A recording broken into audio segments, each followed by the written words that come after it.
Atlas was dying in the storm, but he still would not move. The German Shepherd K9 lay in the flooded ditch, ribs shaking under blood-soaked fur, amber eyes locked on a black drainage pipe filling fast with rainwater. Staff Sergeant Caleb Mercer saw the torn K9 tag first, then the paw marks carved into the mud where Atlas had dragged himself back again and again. "Easy, boy," Caleb whispered, stepping into water up to his knees. Atlas growled, not at Caleb, but at the pipe. Then Caleb heard it. A cry. Small. Terrified. Alive. He dropped to his stomach, reached into the freezing current, and pulled out a German Shepherd puppy tangled in wire, barely breathing. Behind him, Atlas collapsed. The road above them cracked. Mud slid down the hill. Caleb wrapped the puppy inside his jacket, lifted Atlas with both arms, and ran for his truck as thunder split the sky. 20 miles later, the only vet clinic still open lost power.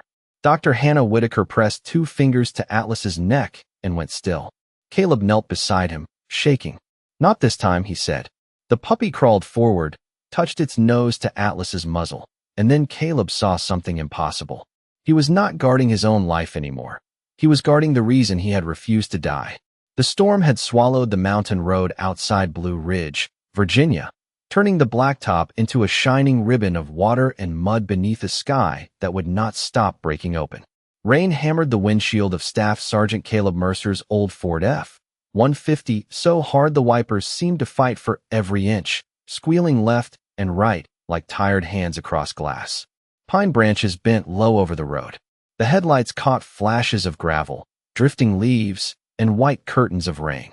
Caleb drove slowly, one hand steady on the wheel, the other resting near the worn dog tags against his chest. He was 37, broad-shouldered, pale-skinned, with close-cropped brown hair and gray-blue eyes that had learned to look calm even when the soul behind them was not. The Marines had taught him how to move through chaos, how to listen for danger, how to keep breathing when the world got loud. But they had never taught him how to come home after losing someone he had promised to protect. That was why he had taken the long road that night. Not because it was safer. It was not. Not because it was faster. It added nearly 30 miles. He took it because the cabin waiting for him outside town was too quiet, and quiet had become the one battlefield he could not cross. The radio crackled once, then died. Cell service had vanished 5 miles back. Caleb exhaled through his nose and leaned closer to the windshield as the truck rounded a bend near a low drainage ditch where stormwater rushed beneath the road. That was when his headlights found the shape. At first, he thought it was a torn canvas bag caught in the weeds. Then it moved. Just barely. A dark head lifted from the mud. 2 amber eyes reflected the light. Caleb hit the brakes. The truck slid a few feet before stopping with a low groan. For a moment, he sat frozen, rain roaring over the roof, heart knocking once against his ribs. Then the shape tried to stand and failed. "No," Caleb whispered, already opening the door. Cold rain slapped his face the second his boots hit the road. Water rushed around his ankles, then up over the leather as he crossed toward the ditch, flashlight cutting a narrow tunnel through the storm. The dog was a German Shepherd, large, male, white and sable beneath all the mud, though the rain had flattened his coat until he looked smaller than he should have. His ribs moved shallowly. His paws trembled against the wet grass. Around his neck hung the remains of a working K9 collar, torn and caked with dirt, with a small metal tag that caught the light each time lightning blinked behind the clouds. Caleb slowed. "Easy, boy," he said, lowering his voice the way he used to speak to frightened recruits and wounded animals overseas. "I'm not here to hurt you." The shepherd's lips pulled back in a weak warning, but there was no strength behind it. Not anger, not attack, only fear, pain, and duty. He was looking past Caleb, toward the mouth of a drainage pipe half buried under weeds and flowing brown water. Caleb took one more step. The dog dragged himself sideways, blocking the pipe with his own body. Caleb stopped. A strange chill moved through him that had nothing to do with the rain. "What are you protecting?" he murmured. The shepherd answered with a sound so soft it barely rose above the water, a broken whine from somewhere deep in his chest. Caleb crouched, mud soaking through the knee of his jeans. He angled the flashlight toward the dog's collar and wiped the tag with his thumb. The letters appeared under the dirt one by one. Atlas. Search and Rescue K9. Caleb swallowed. A search and rescue dog. A worker. A partner. Not a stray. Not forgotten by instinct. Trained to find the lost. Trained to stay until help came. Trained to refuse leaving anyone behind. Atlas, Caleb said. At the name, the dog's ears twitched. His eyes shifted to Caleb for the first time. There was recognition there, not of the man, but of the tone. Command. Mercy. A voice that understood duty. Caleb reached slowly, removing his field jacket despite the cold. All right, Atlas. I've got you. But as he leaned forward to cover him, the shepherd suddenly pushed his muzzle toward the drainage pipe and let out a strained bark, so faint it almost disappeared inside the rain. Caleb froze. He turned his head. At first, there was only water. Then he heard it. A thin cry. Small. High. Alive. It came from inside the pipe, behind the rush of storm water, hidden in the dark. Caleb's breath caught. He dropped to his stomach at the edge of the ditch, ignoring the cold mud against his chest, and shone the flashlight into the narrow opening. The beam trembled over floating leaves, bent reeds, and a small shape pressed against a clump of debris about 6 feet inside. A puppy. A German shepherd puppy, soaked through, barely able to lift its head, caught where the rising water had pinned branches across the pipe. Atlas tried to move again, but his legs gave out. Caleb turned back to him, and in those amber eyes he saw something that felt almost human. Not save me. Save him. The storm growled over the mountain. Water climbed higher in the ditch. Somewhere above them, loose stones ticked down the slope and vanished into the flood below. Caleb looked at Atlas, then at the pipe, and the old training inside him rose through the grief like a match struck in darkness. His voice dropped into something steady, something certain. I won't leave him, he said, and I won't leave you.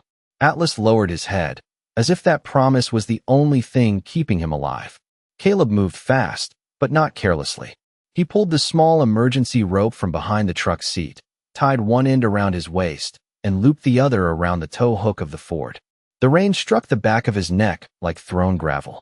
The ditch water had risen past his knees now, cold enough to steal the feeling from his legs. Atlas watched him from the mud, his chest rising in shallow, uneven waves, one paw stretched toward the pipe, as if he could still command the rescue from where he lay. Caleb glanced down at him. You did your part, he said. Now let me do mine. The puppy cried again from inside the drainage pipe, weaker this time.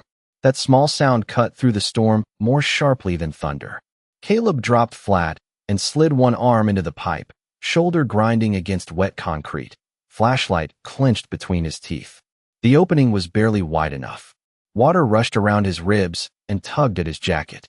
6 feet inside, the puppy was pressed against a knot of branches and plastic washed down from the road. Its tiny body shivered, eyes half open, one paw caught beneath a bend of soaked debris. Caleb stretched farther.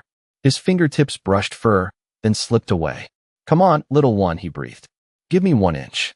Behind him, Atlas lifted his head and released one broken bark. The puppy stirred. Caleb reached again, slower this time, sliding his hand beneath the puppy's chest. The branch shifted. For one terrible second, the water surged and the puppy vanished behind Caleb's wrist. His heart stopped. Then he felt a small heartbeat against his palm. Alive.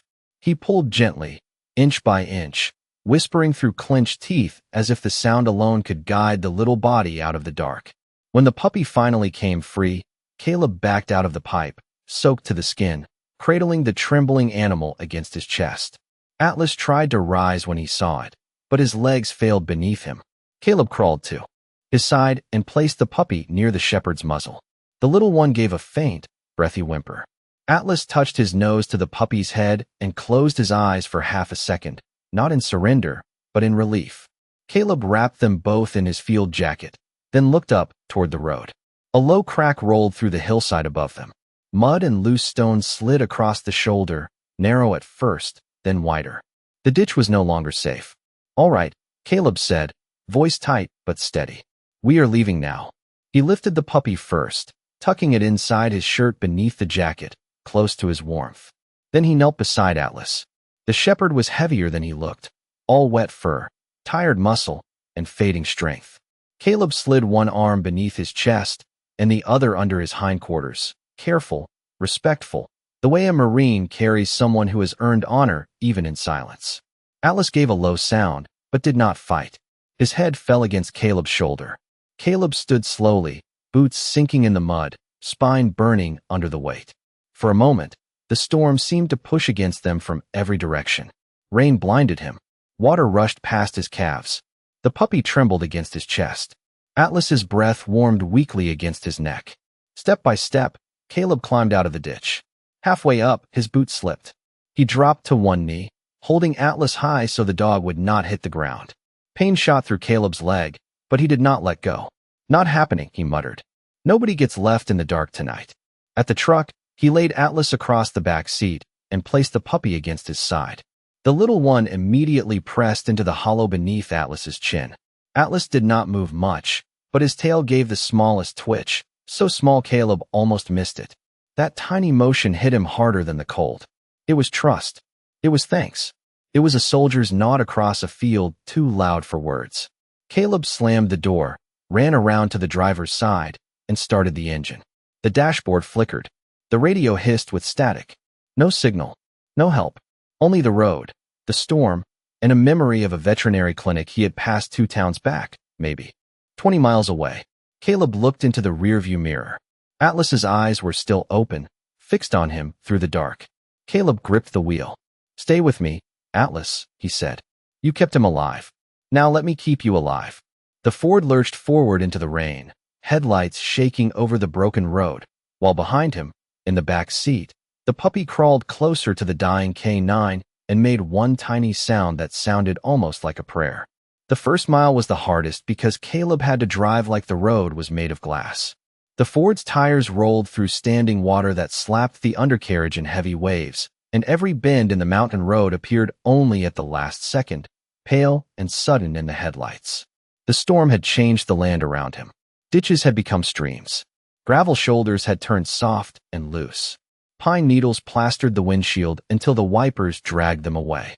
Caleb kept one hand on the wheel and one eye on the rearview mirror, where Atlas lay stretched across the back seat with the puppy tucked against his chest. The little one had stopped crying. That frightened Caleb more than the sound had. "Talk to me, buddy," he said, forcing his voice to stay calm. "Let me know you are still with us." The puppy gave no answer. Atlas did.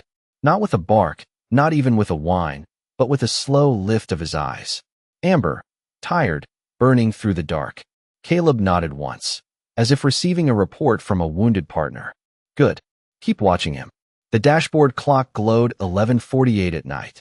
The clinic was maybe 18 miles away if the old service road was still open. If not, there would be no clean way down the mountain until morning. Caleb pressed the gas a little harder.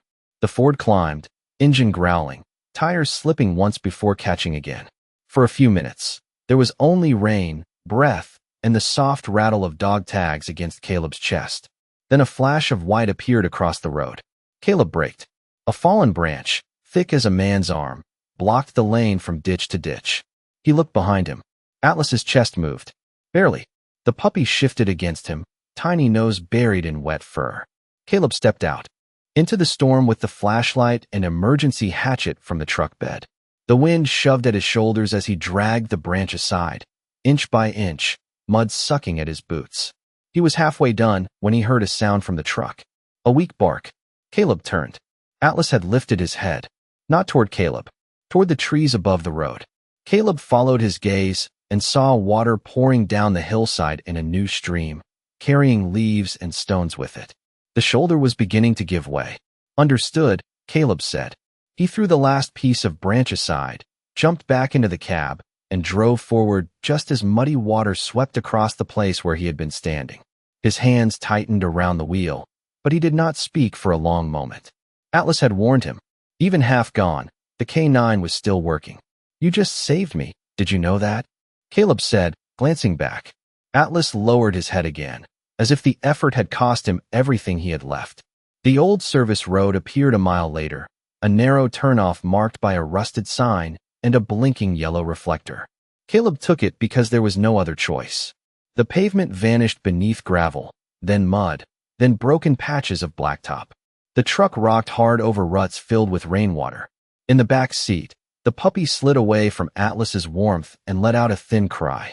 Caleb pulled one hand from the wheel long enough to reach back, but he could not touch them. "Atlas," he said, voice rough now. "I need you one more time." For a heartbeat, nothing happened.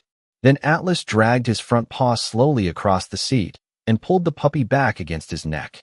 The little one settled beneath his chin, shaking but alive. Caleb swallowed against the ache in his throat. He had seen loyalty before. In barracks. In dust. In men who shared their last bottle of water without saying a word. But this was something older than duty, deeper than training. This was love refusing to release its post. A mile from the bottom of the mountain, the truck's headlights caught a sign swinging in the wind beside a dark two-lane road. Whitaker Animal Clinic, 12 miles. Caleb let out the breath he had been holding. "We are close," he said. "You hear me? 12 miles. That is all." Atlas did not lift his head this time. His eyes were half closed. The puppy nudged his muzzle, then again, as if asking him to answer. Caleb's voice fell to a whisper. "Do not make me carry a promise to morning without you." The road straightened. The storm softened for one brief minute, and far ahead, through the rain, a faint glow appeared beyond the trees. A town. A light. Maybe help. Caleb drove toward it like a man following the last star in the sky. The glow beyond the trees belonged to a handful of buildings tucked along the edge of a small Virginia town, their windows blurred by rain and distance. Caleb followed the road down from the mountain with his jaw clenched and his eyes fixed ahead, counting the miles by the green markers flashing past in the headlights. 10, 9, 8. Behind him, Atlas had gone quiet in a way that made the whole truck feel colder. The puppy still moved, small and restless, nudging beneath the shepherd's chin as if searching for the rhythm that had kept it alive in the ditch. Caleb did not let himself look too long. Looking too long made fear feel real. Instead, he spoke to them both, low and steady, filling the cab with the only thing he still had to give. "You are almost there. You hear me? Almost there." The town sign appeared through the rain, white letters shining under the headlights. Mill Creek, Virginia. Population 1,942. Caleb barely noticed the number. He was watching for the clinic. He remembered passing it once in daylight months earlier, a small brick building near a gas station, with a hand-painted sign and a porch light shaped like a lantern. At 11:59 at night, most of Mill Creek was asleep. Storefronts were dark. A pharmacy sign flickered. Rainwater streamed along the curbs in silver lines. Then, at the far end of Main Street, he saw it. Whitaker Animal Clinic. One yellow light still burned over the side entrance. Caleb turned hard into the gravel lot, the truck skidding slightly before stopping beside the door. He threw it into park and jumped out. "Help!" His voice broke through the rain before his boots reached the ground. "I need help out here." For a second, nothing happened. Then the side door opened, spilling warm light across the wet gravel. Dr. Hannah Whitaker stepped into the doorway in blue scrubs and a gray cardigan, her hair pulled back in a loose knot, reading glasses hanging from a cord at her neck. She was in her early 40s, pale-skinned, calm-faced, with the tired eyes of someone who had been awake too long but still knew how to move when mercy called. "Bring them in," she said, no hesitation. Caleb opened the back door. The puppy was first, wrapped inside his shirt, trembling but breathing. Hannah took one look and reached for a towel. "Warm table. Now." Caleb turned back for Atlas. The shepherd lay heavy and still, his wet coat cold beneath Caleb's hands. For one instant, Caleb felt the old panic rise, the kind that could turn a grown man hollow. Then he shoved it down and lifted.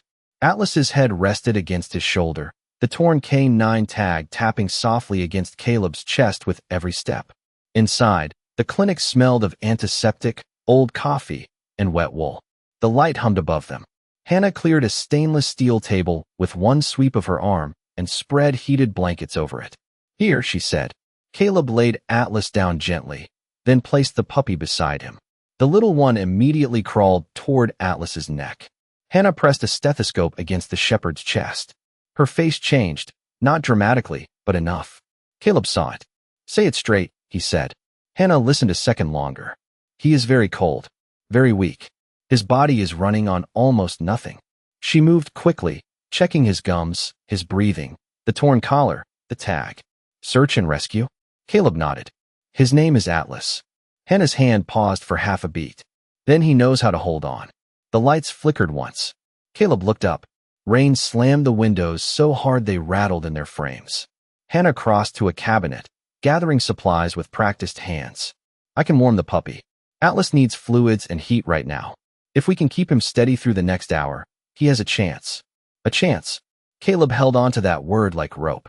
Then thunder rolled. Over the town, close and deep, and the clinic lights blinked again. This time they did not come back. Darkness swallowed the room. The machines went silent. The heater died. For one breath, all Caleb could hear was rain, the puppy's faint cry, and Hannah whispering, "No, no, not now." Caleb pulled out his phone and turned on the flashlight. Its beam found Atlas on the table, his body barely moving under the wet blanket. Hannah moved through the dark toward the emergency cabinet. Generator is in the back, but the lower hallway floods and storms. I need 3 minutes. Caleb looked at Atlas, then at the puppy trying to press closer to him. 3 minutes felt like a lifetime. He stepped forward, took off his soaked outer shirt, and wrapped the puppy tighter in the driest towel he could find. Then he climbed carefully onto the floor beside the table and lifted Atlas down against his chest, blankets and all. Hannah stopped at the doorway, seeing him settle there on the cold tile, arms around the K9, the puppy tucked between them. Caleb's voice was almost a whisper. "Get the power back, doctor." His chin lowered against Atlas's damp head. "I will keep him warm." Outside, the storm kept beating on the roof, but inside that dark clinic, Caleb held a dying dog and a trembling puppy like they were the last 2 lights left in the world. The clinic floor was colder than Caleb expected, colder than the rain, colder than the mountain road, because tile did not forgive. It pulled warmth from his knees, from his hands, from every place where exhaustion had already settled, yet he did not move. Atlas lay against him beneath layers of towels and emergency blankets, too still for comfort, too quiet for hope to come easily. The puppy had been tucked into the hollow between Caleb's arm and Atlas's chest, wrapped in a dry towel with only its small nose showing. Every few seconds, it made a faint sound, not quite a cry, not quite a breath, and each time Atlas's ear gave the smallest twitch. Caleb noticed. He held on to it. "That is right," he whispered. "You hear him." Down the dark hallway, Dr. Hannah Whitaker's footsteps splashed through shallow water. A cabinet door opened. Metal clinked. Somewhere in the back of the building, she was fighting the old generator, fighting the storm, fighting the kind of bad timing that makes good people feel helpless. Caleb closed his eyes and listened to Atlas breathe. One breath, then 2 long, then another. He had counted breaths before. In transport vehicles, in field hospitals, in quiet rooms where no one wanted to say what everyone knew. He hated the counting. It made life feel like something that could be measured and lost by inches. "You are not a number," he murmured into Atlas's damp fur. "You are not another name I carry." The dog tag against Caleb's chest pressed into his skin. His own name, his service, his past. Beside it, Atlas's torn K9 tag rested where Hannah had placed it after cutting away the ruined collar. 2 pieces of metal, touching in the dark. Caleb looked down at them, and for a moment the clinic was not a clinic anymore. It was dust and heat and a younger man calling his name across a place Caleb still saw in dreams. He had promised then too. "Hold on. I am coming." But some promises arrive a second too late, and Caleb had been living inside that second for years. The puppy shifted. Its tiny paw slipped out of the towel and landed on Atlas's neck. Atlas did not wake, but his breath changed. Softer, deeper for one fragile moment. Caleb leaned closer. "There you are." A low rumble came from the back of the clinic, then a cough, then nothing. Hannah's voice carried through the hallway. "Come on." Another pull, another cough. The generator refused. The storm answered with thunder. Caleb felt Atlas's body slacken slightly in his arms, and fear rose up so fast it nearly stole his voice. He pressed his palm gently over the shepherd's side, feeling for movement. There. Almost nothing. But there. "Atlas," he said, firmer now. "Listen to me. You kept him alive in that pipe. You warned me on the road. You did not quit in the mud. You do not quit here." The words sounded like an order, but underneath them was a plea. The puppy opened its eyes halfway, cloudy with exhaustion, and gave one thin whimper. It crawled, clumsy and determined, until its nose touched Atlas's muzzle. Caleb watched it happen in the beam of his phone light, this tiny creature calling back the one soul it trusted most. Atlas's whiskers moved. Caleb stopped breathing. Then the generator roared to life. Lights flickered overhead, dim at first, then bright enough to sting Caleb's eyes. The heater kicked on with a low mechanical hum. Hannah rushed back into the room, wet to the calves, carrying supplies against her chest. "Put him back on the table," she said, already moving. Caleb stood carefully, legs numb, arms aching, and laid Atlas under the warm light. Hannah worked fast, steady hands, quiet voice, no wasted motion. She warmed fluids, checked his temperature, wrapped heat packs beneath the blankets, and listened again to his chest. Caleb stood beside the table with the puppy in his arms, unable to step away. Minutes passed, though they felt like weather, not time. Hannah finally looked up. Her expression was cautious, but not empty. "His heartbeat is still weak," she said, "but it is stronger than it was." Caleb swallowed. The puppy squirmed against him, then reached one paw toward Atlas. Caleb lowered it gently beside the shepherd's face. The puppy pressed close again, and Atlas, without opening his eyes, drew one slow breath through his nose. Hannah saw it too. Her face softened. "He knows the puppy is here." Caleb touched Atlas's head with 2 fingers, light as prayer. He knew before any of us did. Outside, the storm still covered Mill Creek in rain and darkness, but inside the small clinic, warmth began to gather around the table. Not enough to celebrate, not enough to relax, just enough for Hope to sit down beside them and stay. By 1:15 in the morning, the storm had settled into a hard, steady rain, and the little clinic felt suspended from the rest of the world. The roads outside were empty. The power hummed with a fragile stubbornness. Warm air pushed from the vents in uneven waves, carrying the clean scent of antiseptic, damp towels, and coffee gone cold on Hannah's desk.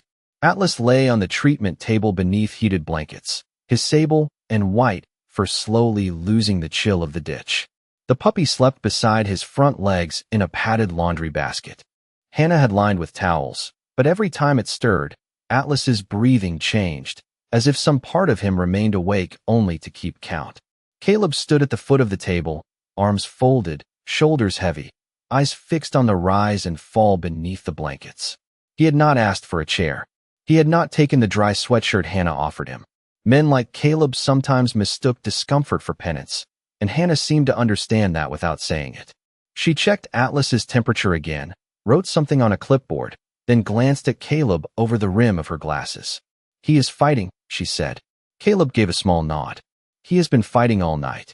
"Longer than that," Hannah replied softly. She lifted the torn K9 collar from the counter and turned the tag beneath the light. Search and rescue dogs do not end up on mountain roads by accident very often. Caleb looked at the collar. Dirt still clung to the edges. The strap had been worn almost smooth in places, not from neglect, but from years of work. Hannah noticed the way he stared at it. "There may be a microchip," she said. "If the scanner still works after the power surge, we can find out where he came from." She crossed the room, opened a drawer, and pulled out a small handheld scanner. Caleb watched her pass it slowly over Atlas's shoulders. The device beeped once. Hannah froze. Caleb straightened. "You found something?" She looked at the screen. A number. Registered K9 unit. Her thumb moved over the buttons. No owner name coming up yet. "The system is slow tonight." The puppy woke and gave a soft whimper. Atlas's paw twitched beneath the blanket. Caleb leaned closer. "Easy. He is right here." Hannah stepped toward the old desktop computer behind the counter and entered the chip number. The screen glowed blue against her tired face. Outside, rainwater ran down the front window like melted glass. Caleb waited, but waiting had never been his gift. It gave memory too much room. "I used to work with a dog," he said suddenly, surprising himself. Hannah did not turn around. She kept her eyes on the screen, but her voice softened. "In the service?" Caleb nodded. "Not mine officially. My buddy's. A black shepherd mix named Mason. Smartest animal I ever met. He could read a room better than most people." A faint smile touched his mouth and disappeared. "When things went bad, Mason found 2 men before anyone else could. My friend said that dog had a piece of heaven in his nose." Hannah stopped typing for a moment. "Did Mason make it home?" Caleb looked down at Atlas. "No," the word was quiet. It did not need decoration. The clinic seemed to receive it gently, without echo. Hannah turned from the computer. "And your friend?" Caleb's jaw tightened, but his voice stayed even. No, the puppy shifted again, pressing its nose into the towel, searching for warmth that was already there. Caleb stared at it until the edges of the room blurred. I was close enough to hear him call for me, he said. Not close enough to reach him in time. Hannah did not offer a sentence that would fix it. Some grief rejects repair. She only said, that is a heavy thing to keep carrying alone. Caleb let out a breath that almost became a laugh, but there was no humor in it. I figured carrying it was the least I owed. At that moment, the computer gave a small chime. Hannah looked back at the screen. Her face changed again, slowly this time, with surprise and something like sorrow. Caleb, she said. He lifted his eyes. What is it? Hannah read from the screen, then looked at Atlas. Atlas was reported missing 11 days ago after a flood response near Roanoke. His handler was injured during the evacuation. They thought Atlas had been swept downriver. Caleb turned toward the table. 11 days. 11 days in rain, cold, woods, and rising water. 11 days, and somehow Atlas had stayed alive long enough to protect the puppy. Caleb placed his hand gently near the shepherd's paw. You walked all that way, he whispered. Atlas did not open his eyes, but his paw shifted beneath Caleb's fingers, the smallest answer. Hannah kept reading. There is a contact number for the rescue unit. She reached for the phone, then paused when Atlas's breathing suddenly became uneven. The monitor gave a thin warning beep. The puppy lifted its head. Caleb moved to the side of the table. Hannah set the phone down and reached for her stethoscope. For one breath, hope narrowed again to a single fragile sound. Caleb bent close to Atlas's ear, his voice low and steady, the way it had been in the storm. No, Atlas. Not after 11 days. Not after bringing him this far. The puppy answered first, a tiny cry into the warm clinic air, and Atlas's closed eyes trembled as if he were trying to find his way back through the dark. The warning beep thinned the room into silence. Hannah moved with quiet urgency, one hand on Atlas's chest, the other adjusting the warm fluids beside the table. Caleb stood close enough to feel the heat from the blanket, close enough to see each shallow breath work through the shepherd's tired body. The puppy had climbed to the edge of the basket, too weak to stand for long, but determined enough to try. Its small paws slipped on the towel.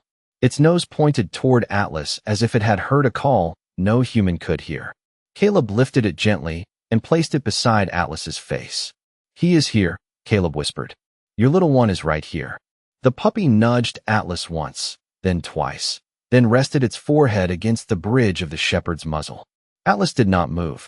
Caleb felt something inside him begin to sink, the old familiar drop into helplessness, into that awful place where a man can do everything right and still be asked to let go.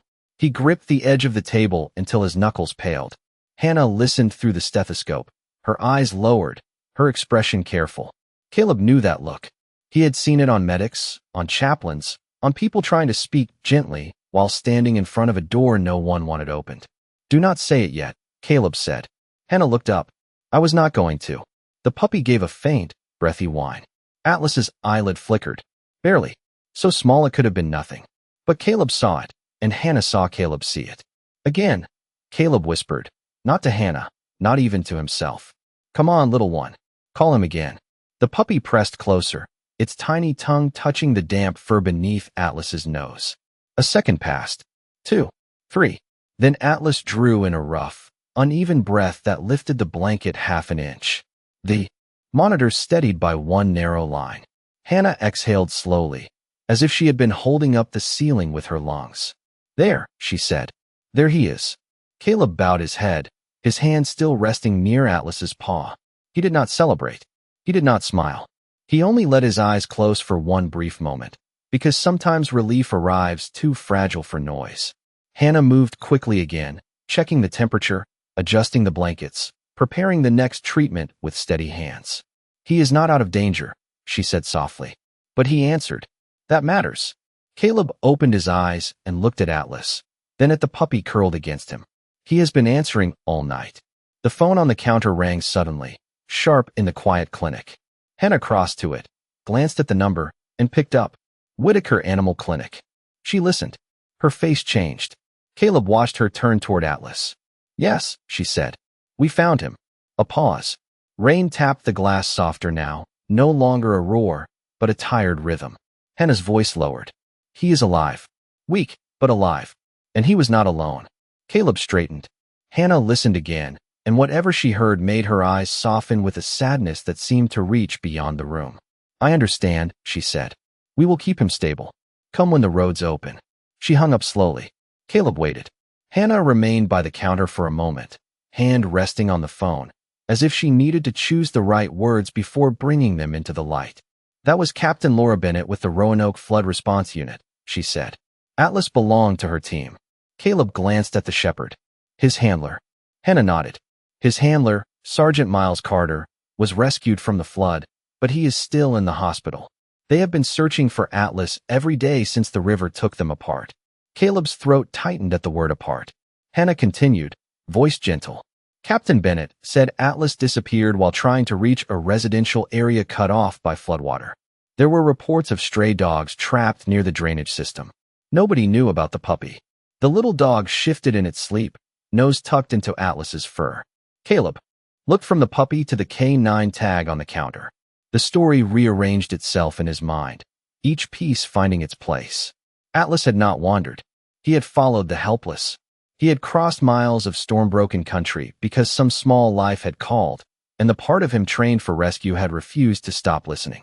11 days, Caleb said. Hannah nodded. 11 days. Caleb placed 2 fingers against Atlas's paw. This time, the paw moved back, faint but real. The contact was so small no one outside that room would have understood its weight. But Caleb understood. A promise had passed between them in the ditch, and now, in the warm light of the clinic, Atlas was keeping his side of it. You found him, Caleb whispered. Then you waited until someone found you. Outside, the storm began to loosen its grip on Mill Creek. The rain slowed against the roof. Somewhere beyond the windows, water still ran through the gutters and along the curbs, but the worst of the night was moving east. Caleb looked down at the puppy, then at Atlas, and felt the hollow place in his chest shift for the first time in years. Not heal, not yet, but shift, like earth after a long freeze. Hannah returned to the table and rested her hand lightly on Caleb's shoulder for one brief second. You should sit, she said. Caleb shook his head, eyes still on Atlas. I will stand watch. Hannah did not argue. Some watches are not about duty. Some are prayers in uniform. By 2:30 in the morning, the clinic had grown quiet enough for small sounds to matter.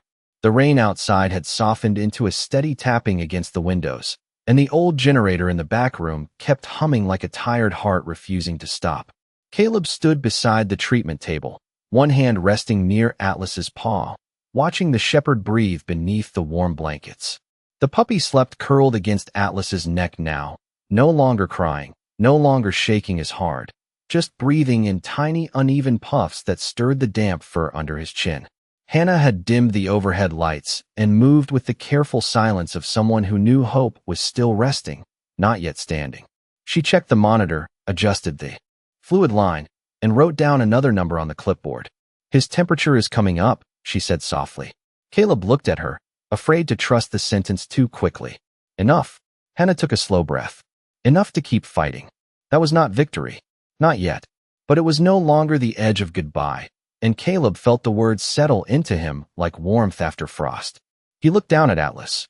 You hear that, boy? You bought yourself more time.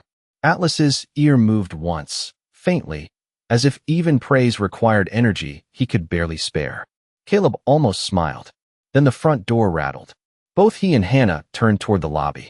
Another gust pushed rain against the glass, but beneath it came the sound of a vehicle pulling into the gravel lot. Headlights swept across the clinic wall, then went dark.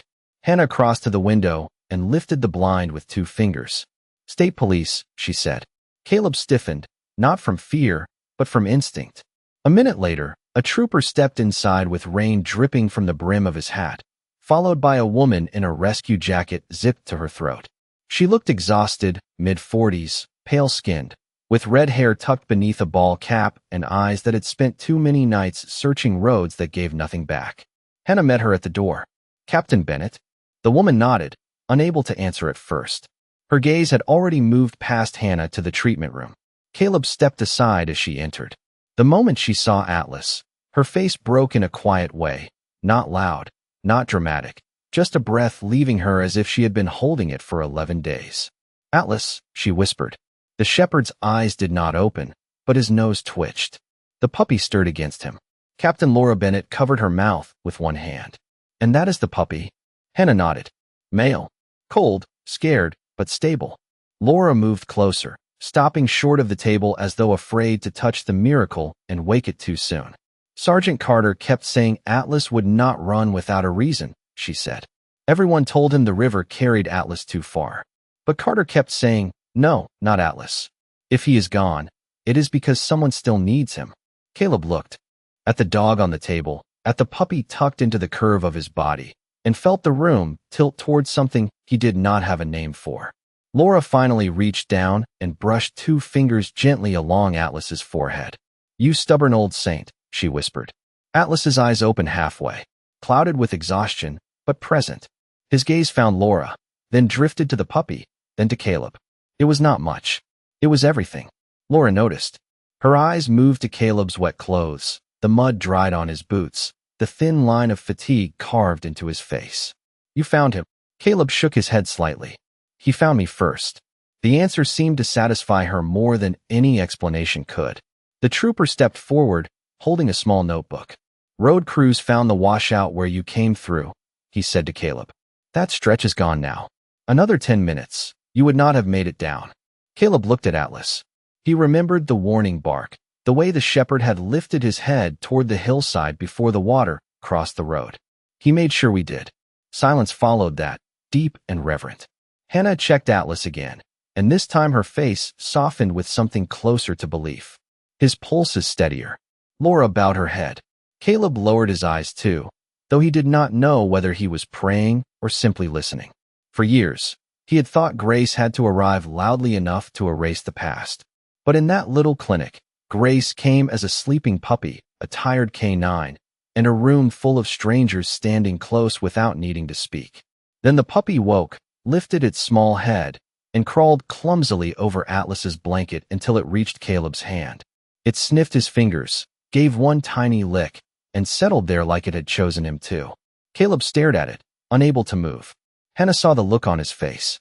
Laura saw it too. Atlas, eyes barely open, gave the smallest breath through his nose, almost like permission. Caleb touched the puppy's head with one careful finger. Outside, for the first time all night, the rain stopped.